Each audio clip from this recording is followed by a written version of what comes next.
What's up, guys? It's Lewis, and we're back with another week of news here on And Now Just Listen. This is the news you knew already for the week of March 21st, 2016.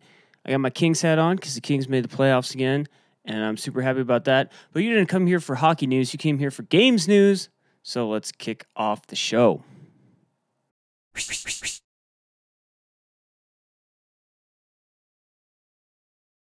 All right, guys, this week ended up being pretty Sony-centric due to the VR announcement last week, but there should be something in here for everybody, despite the emphasis on VR in the headlines this week.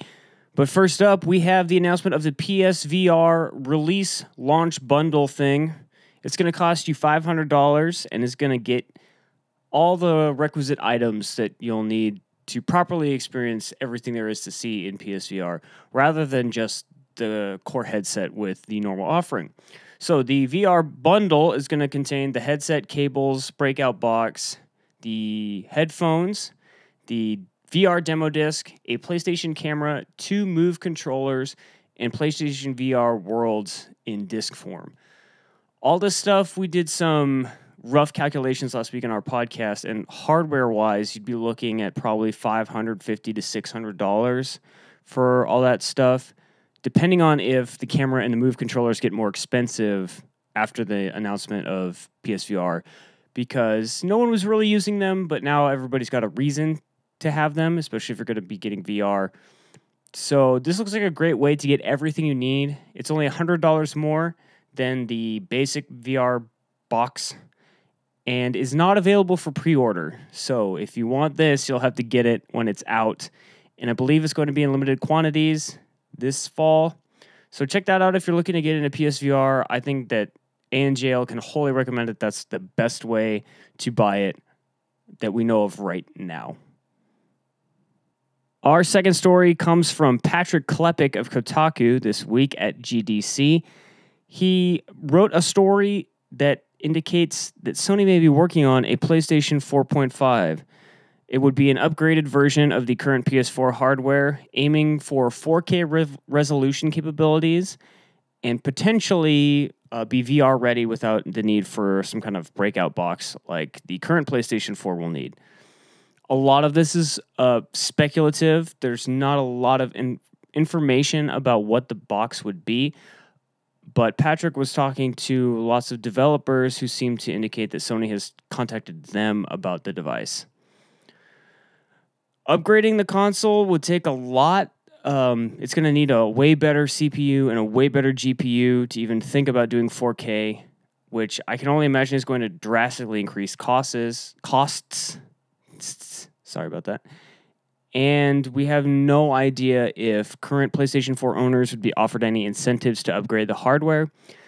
This is really interesting because it comes hot off the heels last couple weeks of Microsoft's supposed interest in offering upgraded consoles or modular consoles even.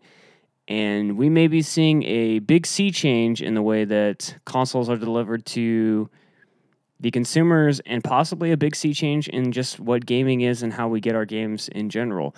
It's going to be very interesting to watch the next couple of years of this generation play out, and we may be witnessing the death of the dedicated gaming console. It'll be really interesting to see how this plays out. All right, our last story also from PlayStation is that Uncharted has gone gold. Naughty Dog announced on their Twitter account this week that the game's gone gold, which means it's printing. That means this thing probably won't get delayed again, which is the real reason I included it in the list this week, is that game's been delayed so many times. Now we should be good to go. And you can look forward to the release of Uncharted 4 in a couple months. In addition to those stories, there's also a big sale at Microsoft this week, and the Xbox One is down to $299, so go check that out if you're interested in an Xbox One. It's a pretty good deal, and I think there's going to be some big savings on games as well. And with that, we will kick it over to the list of this week's releases. Alrighty, we got some releases this week. Up first is 101 Ways to Die, which is coming out on PC March 22, PS4 March 23, and Xbox One on March 24. Don't ask me why. Catlateral Damage, which is a great title, by the way, is coming out on PS4 on March 22nd. Day of the Tentacle Special Edition is coming to PS4, Vita, and PC on March 22nd. Dragon Fantasy, the Black Tome of Ice, is coming to PS4 on March 22nd. Fallout 4, the Automatron DLC, is coming out to everything that's out for on March 22nd. Lichdom Battlemage is coming to Xbox One and PS4, also on March 22nd. Nelly Cootalot, the Fowl Fleet, is coming to PC, Mac, and Linux on March 22nd. Out of the Park Baseball is coming to PC on March 22nd. Republique is coming to PS4 March 22nd. Trackmania Turbo is coming to the Xbox One, PS4, and PC on March 22nd. The Descendant is coming to PC on March 24th. Total War Battles Kingdom is coming to PC, Mac, iOS, and Android March 24th. And Hyrule Warriors Legends is coming to 3DS on March 25th. Thanks so much, as always, for tuning in to the news you know already. We really appreciate it. If you liked the video, give it a like and subscribe to the channel for more. If you want to catch our podcast, it's out on Thursdays on iTunes, Spreaker, and Stitcher. We have a website where you can catch everything you need to know about us at andnowjustlisten.wordpress.com, and we've got social media links down below. Thanks so much for tuning in, and we'll catch you guys with more news next week.